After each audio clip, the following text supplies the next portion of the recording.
নিয়ে যদি লাগু হয় রাজীব, সেক্ষেত্রে সংখ্যালঘু ভোট ব্যাংকে তার কি কোনো প্রভাব পড়তে চলেছে,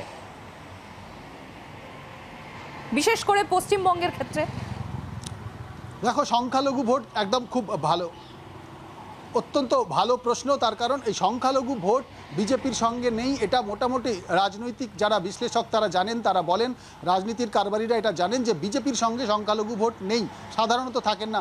সেক্ষেত্রে বিজেপির তাতে কোনো প্রভাব পড়বে না।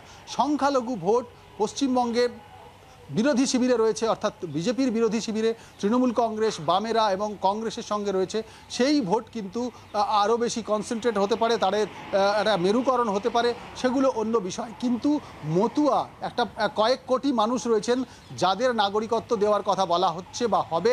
সেই নাগরিকত্ব পাওয়ার জন্য মানুষ কিন্তু একেবারে, আমি বলছি, হামলে পড়বে। তার কারণ এই নাগরিকত্ব বিষয়টা নিয়ে কিন্তু মানুষের মনে একটা কাঁটার মতো বিধে রয়েছে, বিশেষত যারা দীর্ঘদিন 2014 পর্যন্ত যারা এসেছেন ওপার থেকে, অর্থাৎ বাংলাদেশ থেকে। দেখো, পশ্চিমবঙ্গে পাকিস্তান বা আফগানিস্তান থেকে এসে শরণার্থীর সংখ্যা প্রায় নেই। সেক্ষেত্রে বাংলাদেশটা টার্গেট। বাংলাদেশ থেকে যারা এসেছেন তাদের ভোট এতদিন পর্যন্ত ভাগাভাগি হতো, মতুয়া ভোট কংগ্রেস এবং তৃণমূল কংগ্রেস বিজেপির মধ্যে ভাগাভাগি হয়েছে।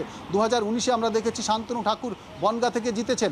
এবার একেবারে সম্পূর্ণ মতুয়া ভোটটির যে প্রভাব রয়েছে, অর্থাৎ রানাঘাট, কৃষ্ণনগর, বনগাঁ, বসিরহাট সহ যে সমস্ত এলাকায় মতুয়া ভোট রয়েছে, একেবারে মুর্শিদাবাদ পর্যন্ত, মালদা পর্যন্ত, সেক্ষেত্রে সেই ভোটে কিন্তু টার্গেট করা হচ্ছে এবং সেই ভোটকে টার্গেট রেখেই এই নাগরিকত্ব দেওয়া হচ্ছে। এবং অবশ্যই এক্ষেত্রে একটা বিষয় উঠে আসবে, সেই বিষয়টা হলো যে বহু মানুষ এসেছেন যারা মুসলিম সম্প্রদায়ের মানুষ, বাংলাদেশ থেকে এসেছেন, তারা নাগরিকত্বের আবেদন করতে পারবেন না। কারণ এই আইনে বলাই রয়েছে যে হিন্দু, খ্রিস্টান, জৈন, পার্সি এবং বুদ্ধ, এই 6টি যে সম্প্রদায়, তারা যারা এসেছেন শরণার্থী 2014 সালের 31শে ডিসেম্বর পর্যন্ত, তাদের নাগরিকত্ব দেওয়া হবে। সেক্ষেত্রে ধর্মীয় মেরুকরণও থাকবে। আর এটাই রাজনীতির ইস্যু হবে, এটাই 2024-এর লোকসভা নির্বাচনে বাংলায় অন্তত অত্যন্ত বড় ইস্যু হতে চলেছে।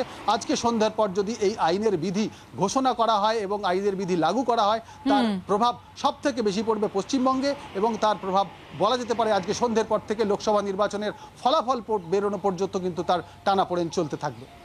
রাজীব, অনেক ধন্যবাদ। আপনাদের আরো একবার জানাবো, বড় ঘোষণা প্রধানমন্ত্রী নরেন্দ্র মোদীর। লোকসভা ভোটের আগে বড় পদক্ষেপ, আজই জারি হবে সিএ বিজ্ঞপ্তি, এমনই সূত্র মারফত খবর। আর বিজ্ঞপ্তি জারির পর থেকেই কার্যকর হয়ে যাবে এই সিএ বিধি। সিএ নিয়ে আজই রাতে বিজ্ঞপ্তি জারি হবে বলে খবর সূত্রের। ইতিমধ্যেই সংসদের 2 কক্ষে সিএ প্রস্তাব পাশ হয়েছে, আপনারা জানেন 2019-এই পাশ হয়েছে। আর এই বিষয়ে আজই বড় ঘোষণা প্রধানমন্ত্রীর, খবর সূত্র মারফত। বাংলার আওয়াজ, বাঙালির আবেগ, জি 24 ঘন্টা।